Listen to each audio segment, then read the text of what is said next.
Sila dolazi u Metinovu kancelariju i priča kako je u firmi velika gužva, te da je zato odvojila vreme da dođe kod njega. Nusret i Džihan se svađaju, dok ih Engin smiruje. Sila spominje Metinu da Engin sumnja na Beyzu, da je potencijalno ona kriva zato što je Yasemin izgubila život.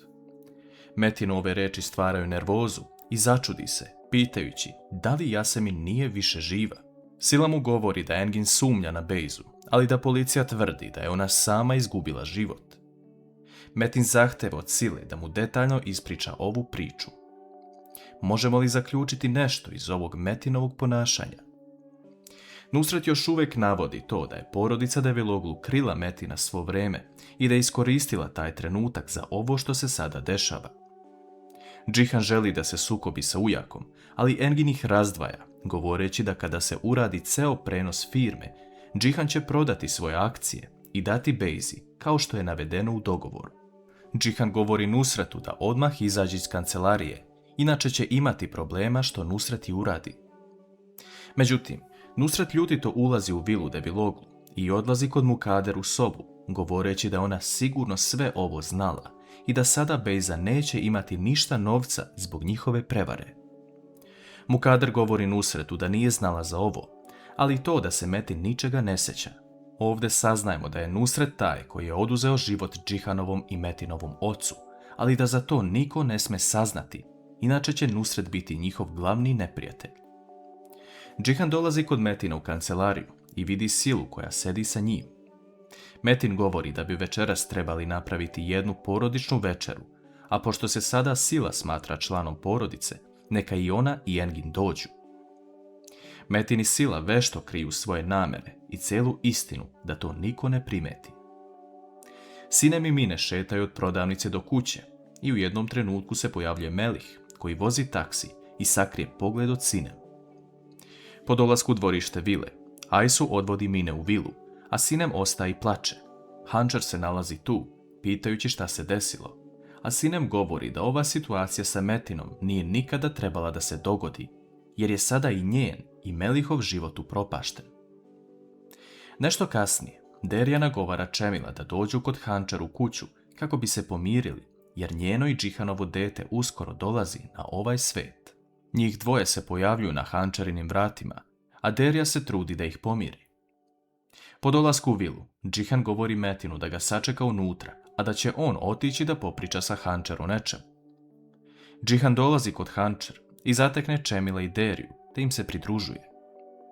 Čemil govori da ovo posljednji put da oprašta Hančar i ne želi više da čuje da nisu uspeli da ostanu zajedno, jer će sada postati roditelji. Džihan obećava Čemilu da će tako biti i poziva ih na večeru, jer je Metin tražio da se večeras organizuje porodična večera. Čemil ne želi da dođe, ali Derja naravno ne može to da propusti. Gulsum dolazi ispred vrata vile, ali pred njom se pojavljuje Metin. Ona ga pita ko je on, jer ga nikada nije vidjela, a Metin govori da je on najstariji Mukaderin sin. Gulsum pada u nesvest, ali nakon što dođe sebi, svi ukućani se nalaze ispred nje. Gulsum traži oproštaj od Mukader kako bi opet počela da radi, ali Metinu tada kroz glavu prolaze Siline reči da je Gulsum kao crna kutija koja je odana Beyzi. Metin govori Gulsum da može početi da radi ovdje, a Mukader se slaže sa tim, jer Fadime i Aysu uskoro idu odavde. Džihan kasnije dolazi u vilu i odlazi u Sineminu sobu, gde se Mine i Gurur igraju zajedno. Sve izgleda kao jedna porodična atmosfera, ali Sinem pita Džihana da li je saznao odakle dolazi narukvica koju su našli kod Metina u džepu. Džihan uzima narukvicu i odnosi kod Metina, pitajući ga da li zna nešto o ovome, jer su mu to našli u džepu. Metin govori da ne zna ništa, jer svega čega se seća jeste 8 godina tame. Džihan uzima narukvicu od Metina i želi da istraži nešto više o ovome, a Metin razmišlja kako je dao povod svom bratu da istraži ko je na drugoj strani konopca. Dolazi noć i već počinju da dolaze gosti, koje su Metin i Džihan pozvali. Prvo se pojavljuje Derja, koja se upoznaje sa Metinom. Nakon toga dolaze Nusret i Beyza, a Beyza glumi kako je srećna što vidi Metina. Na kraju dolaze Engin i Sila, a Mukader pita Metina da li je upoznao Silu jer ona radi sa Enginom. Engin je ispravlja govoreći da su on i Sila zajedno i nada se buduća žena. Svi sedaju za sto dok je Metin na čelu i drži jedan govor koji može promijeniti sve. Metin se zahvaljuje svima što su došli i govori kako se ničega ne sjeća, ali da se nada da će se jednog dana setiti svega i da im ispriča to. Međutim, Metin navodi to kako je danas bio u kompaniji i da se ništa nije promijenilo za 8 godina. Stoga je odlučio da ponovo on bude na čelu firme i da večeras bude glasanje ko je za to, a ko ne. Šta ovo može doneti porodici Deviloglu i da li će Metin uspjeti da pobjedi Nusreta i Mukader?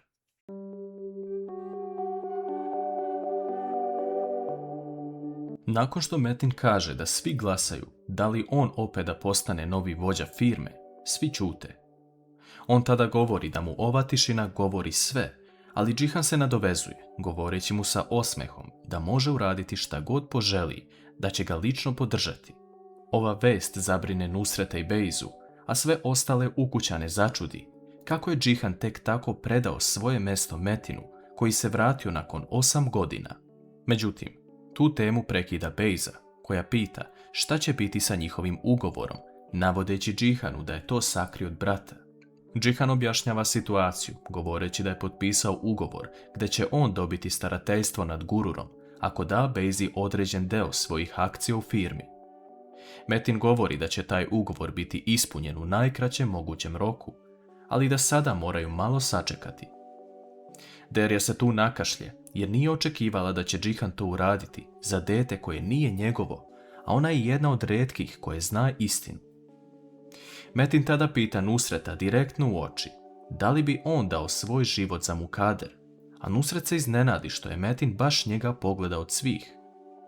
Nakon toga, Metin pita Mukader da li bi ona dala svoj život za Nusreta, na šta ona iz straha odgovara da joj je to jedini brat.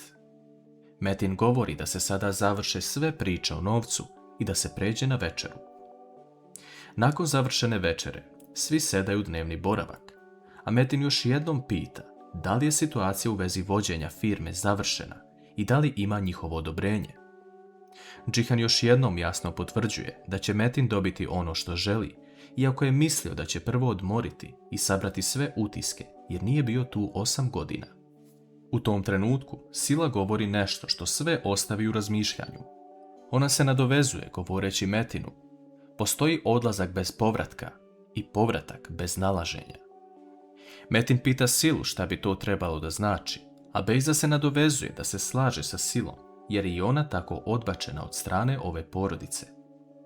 Niko ne daje jasan odgovor Metinu šta bi to trebalo značiti, ali on shvata da su ga svi zaboravili i da je Sinem trebala da se uda za drugog čovjeka. Ubrzo nakon toga, Engin i Sila kreću kući, a Džihan daje Enginu narukvicu koju su našli u Metinovom džepu, govoreći mu da se raspita šta ovo može biti. Engin se pored toga izvinjava u Silino ime što je to rekla i govori da će popričati sa njom. Nusret i Bejza također kreću kući, a Derja pita Bejzu zar se neće pozdraviti sa svojim sinom. Ona govori da je sada kasno i da ne želi da mu pokvari mir. Derja također odlazi kući, a Metin i Sinem ostaju sa Mukader u dnevnom boravku. Metin govori Sinem da dođe sa njim u sobu jer je cijelo vrijeme bila čutljiva i da želi da popriča sa njom. Po dolasku u sobu, Metin prilazi Sinem pitajući je da li je ona ostala ona ista Sinem kao od pre i da želi samo iskren odgovor od nje. Sinem se uplaši i skreće pogled Metinu, govoreći da jeste. On joj kaže da onda legne u krevet sa njim, ali tada se pojavlja Mine, koja večeras želi da spava sa njima i spašava Sinem iz trenutne situacije. Sutradan ujutru, Džihan i Hančer odlaze na kontrolu za bebu. Džihan želi da preko ultrazvuka vidi svog sina, a doktorka pregleda Hančer. On gleda i kreću mu suze. Džihan vidi svog sina preko ultrazvuka u stomaku i njegova sreća se ne može opisati. Nakon toga, on i Hančer izlaze da prošetaju, a Džihan joj govori da su muška deca obično privržena majci, a da je ona posebna.